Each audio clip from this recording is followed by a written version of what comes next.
Thanks for listening to Live Forever Young Radio. Heart disease is the #1 killer in America, yet remains one of the most preventable. On this show, we look at some of the main factors that contribute to cardiovascular conditions and how to avoid them. The death rate of a spouse who recently lost their partner is 21 times higher over the following 24 hours and remains elevated for several weeks afterwards. Bob and Rollie share how to help a spouse who recently lost a loved one through the grieving and loss they experience. So sit back, relax, and get ready to live forever young. Welcome everyone to Live Forever Young Radio. I'm Bob Gilpatrick. I'm here with Rollie Culp. Rollie, Hey, how are you doing today? I'm doing real good. I'm glad to be here. Good. Like your hat? It's different from the Bucks hat and the Lightning hat. Yeah, I had to respect the teams, and now I just wanted to put a little class on it today. There you go. Well, we're lucky being here in Tampa. Right. We had the Tampa Bay Rays were in the World Series. Really good. The Lightning won the Stanley Cup. Yeah. The Tampa Bay Buccaneers are now in the championship The division game. championships. And if they win this next game, they'll be in the Super Bowl, which is here in Tampa. First time ever, hopefully. All right.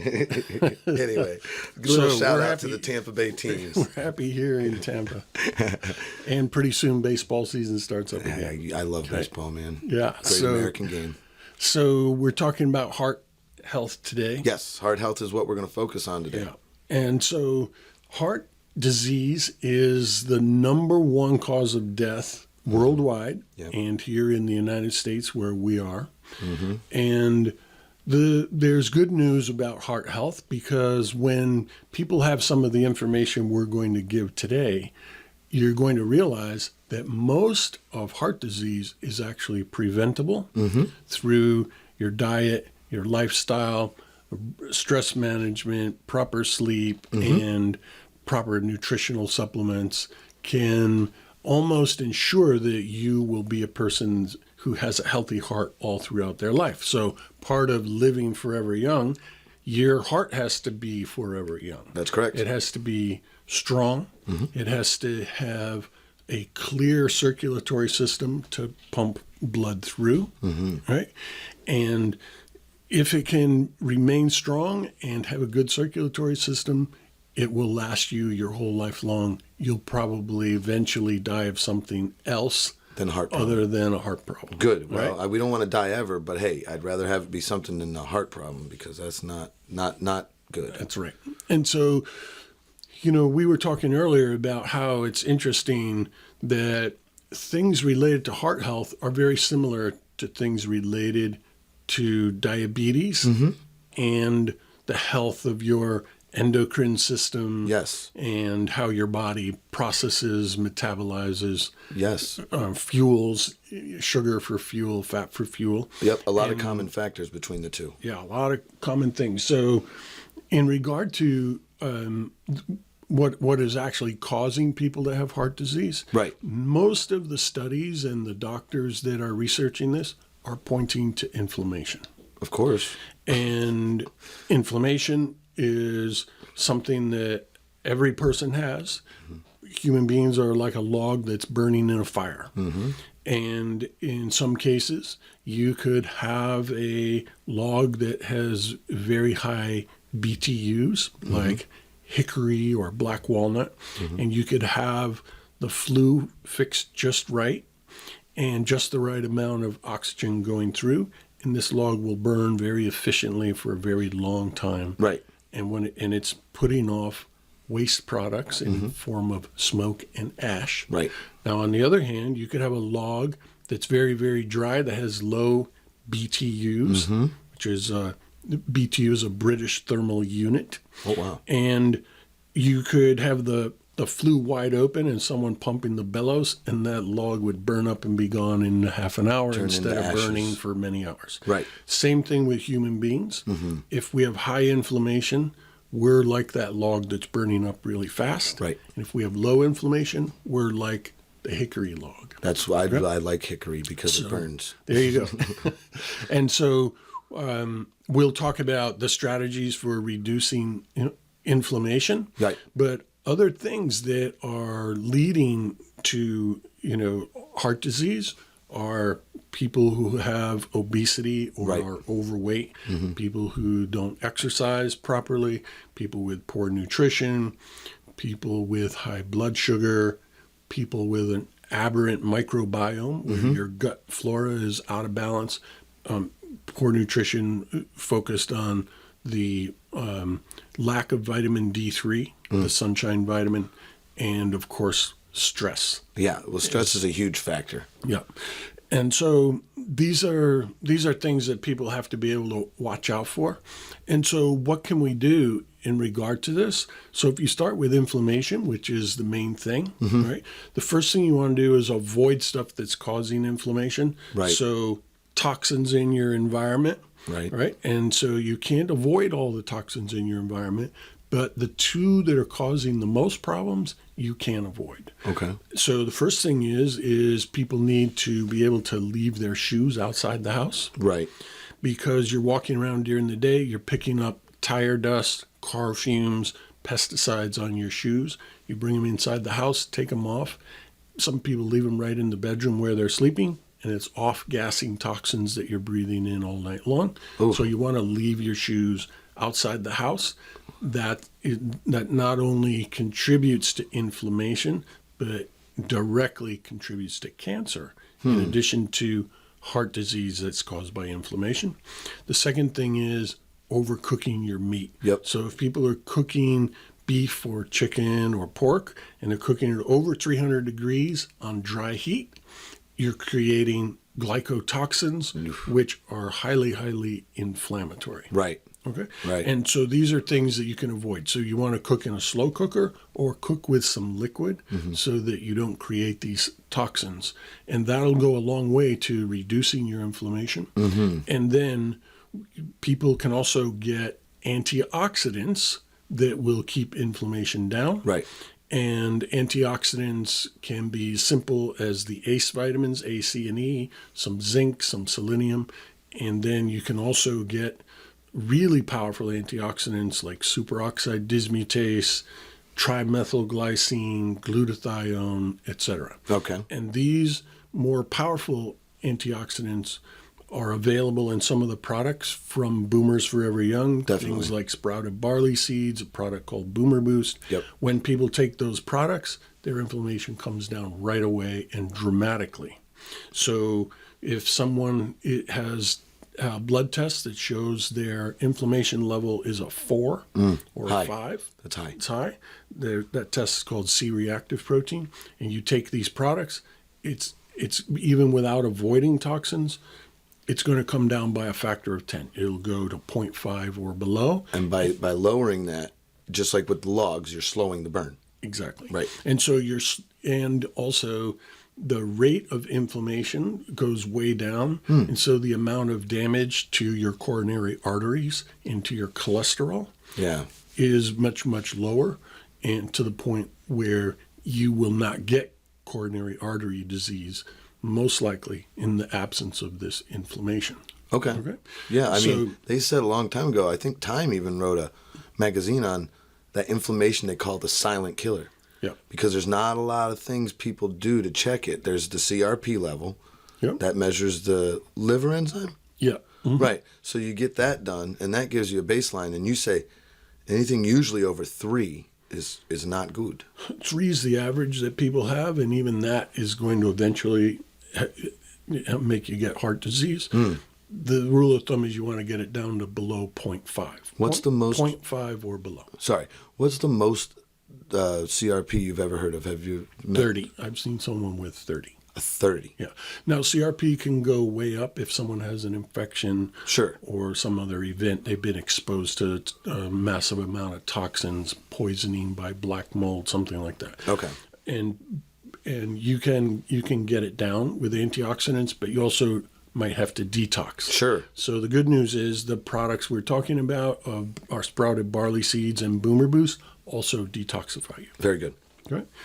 Now, other nutritional things that people need, of course, you want to know your vitamin D3 level. Direct correlation between low D3 and heart disease.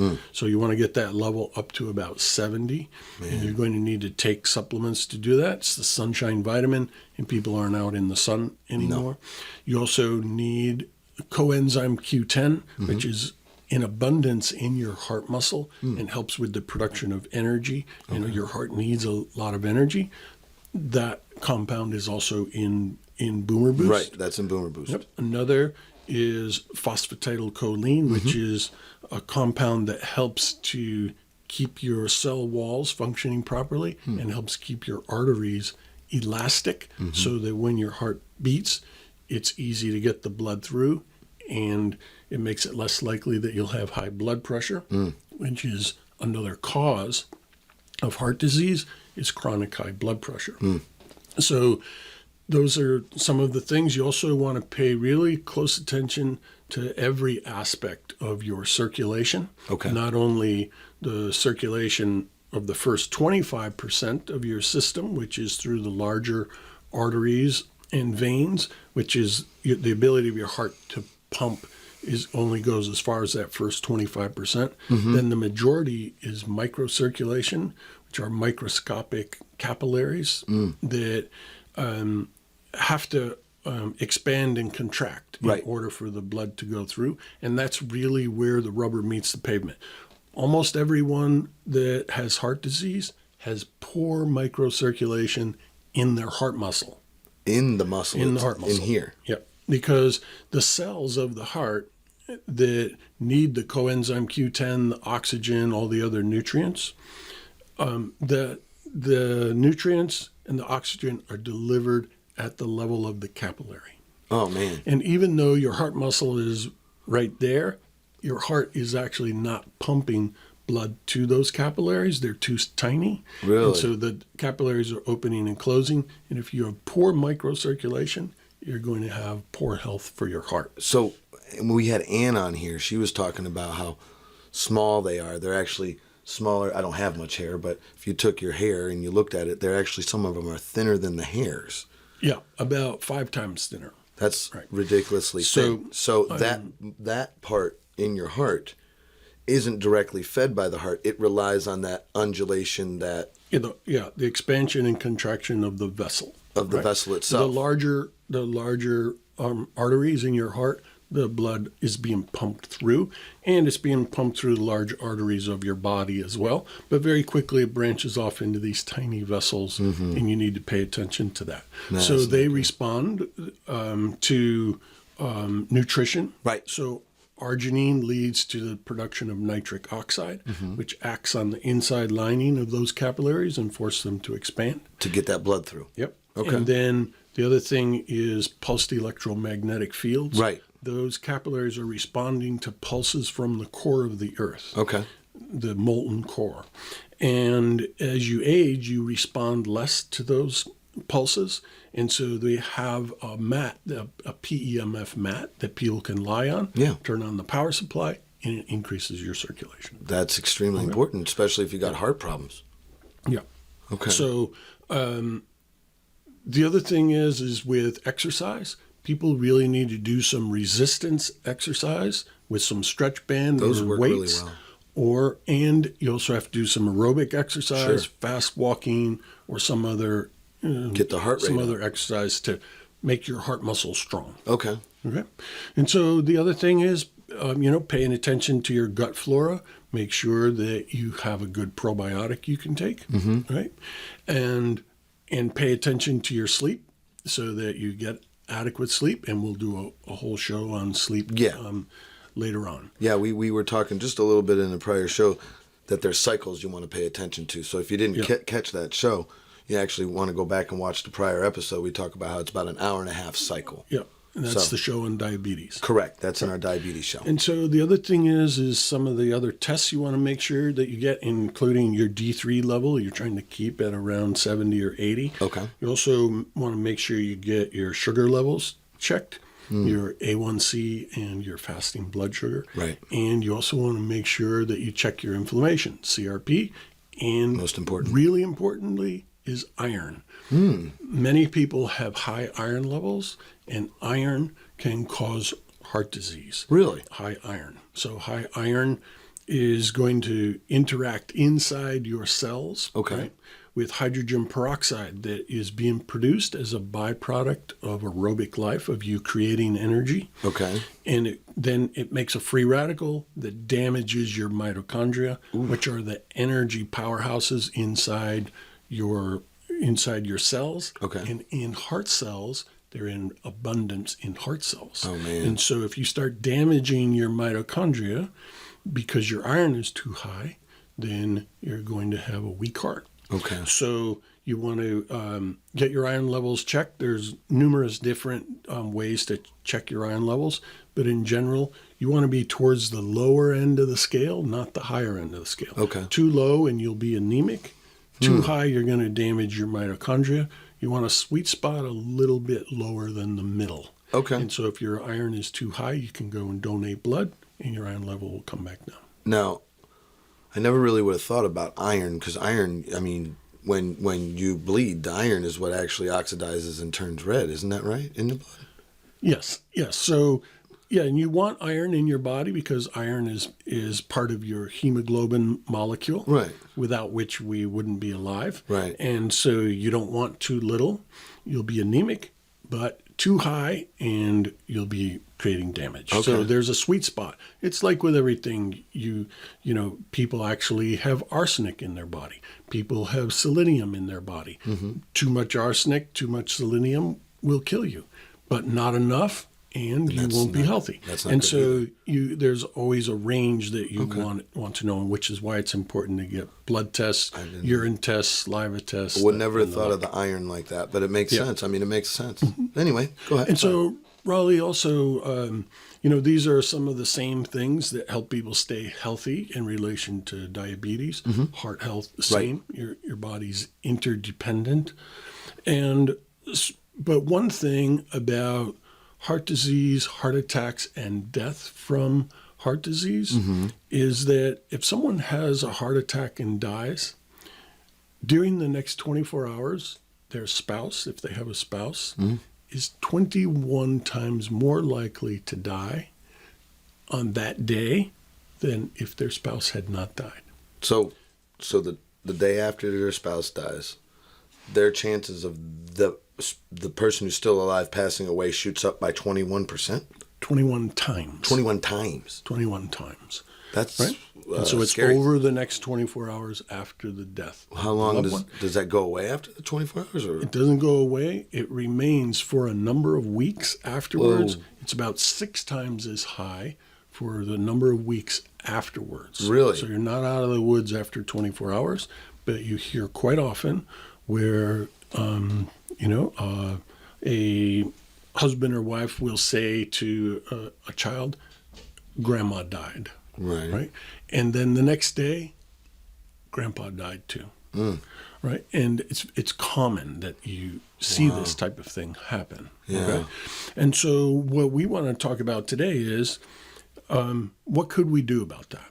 Right. And so this is the tricky part because, when I was in social work school, I did a master's degree in social work, and we had to study all about death and dying and the grieving process and how to help someone through the grieving process. Okay. Right.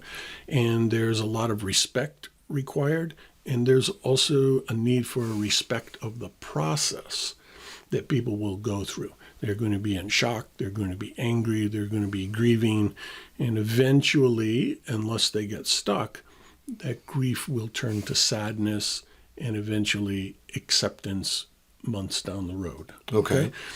But if someone, and so you want to be able to respect that part, but at the same time, if someone's at risk of dying right then in those 24 hours, what is it that you can do? Right. So we were talking, Rollie, about how would we help people to come up with an intervention to help the surviving spouse while still respecting what they're going through. Right, because of the process that they go through, you can't really just, hey, get over it. That doesn't work. Right. So, exactly. And it wouldn't help. No, it would probably make it worse. It probably would still be at that risk. Yeah, that 21% would shoot up to 30. Right. And so what we came up with was a tapping technique. Yes, right? we did. So tapping is the emotional freedom technique. Right. Where you tap on your fingertips on the side of your nails about 5 times each one, and then switch to the next one, and then tap on your karate chop point. Right. The soft spot on the bottom of your hand. And you repeat a phrase. Right. Right. And so we created a phrase that Rollie is going to say. Yeah. But first, before we do that, we want to say this. So a very common thing after someone passes away is the husband or wife who's the survivor wants to be alone. Yep. They'll say, let me just go into my room and nobody please bother me. Right. Okay?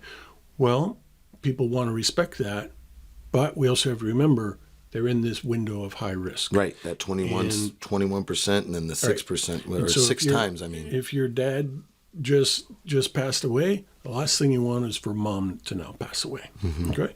And so what you want to be able to do is have a dialogue with mom. Right. Okay? And let her lie down in bed if she wants to. And in this case, she might be crying. She might be curled up in a ball and very, very depressed and in shock. And she may not want to hear about tapping on her fingertips and repeating after you Right. with this phrase you're going to learn. Right. And so my suggestion is you do the tapping for her. Yeah. And say, Mom, we want to keep you healthy. And with your permission, I am going to tap lightly on your fingertips while I repeat some phrases over you. It's going to be like a little prayer. Yeah. Okay? Right. And so if mom will say okay, or even if mom falls asleep, you can do it while she's sleeping. Oh, okay. Well, that's kind of cool. And you might have to wait till she falls asleep. Right. She might not And want any so part of you're it. going to do the tapping on her fingertips. Okay. Like this. And Rollie, why don't you go ahead and repeat the phrase we created that we wrote down on a board over here on the wall so we get it just right. Let's get it right. So go ahead. as I remember from the past ones, we start tapping on the sides of our fingers like this about 5 times. And then you're going to want to repeat this phrase for a spouse who's in that zone. You would say, up until now, I thought I had to be overcome with the feeling of grief from my spouse dying. But I completely love and accept myself anyway. And I'm so grateful now that I realize that I can stay in good health while respecting the life of my spouse. And as you're doing this, if the person's awake, you want to have them think about the aspects of that person that they're most grateful for. Like when we talk about on the other shows, linger in the gratitude. And that'll help them, bring the chances of them in this unhealthy state down. Right, Bob? Yeah. And at the end of the tapping, you yourself can cross your hands over your heart. And if mom will do the same, cross your hands across your heart and breathe in. Okay. Right. Taking a deep breath can create this feeling of peacefulness and also a pattern interrupt because your brain tends to stop when you do this. Okay.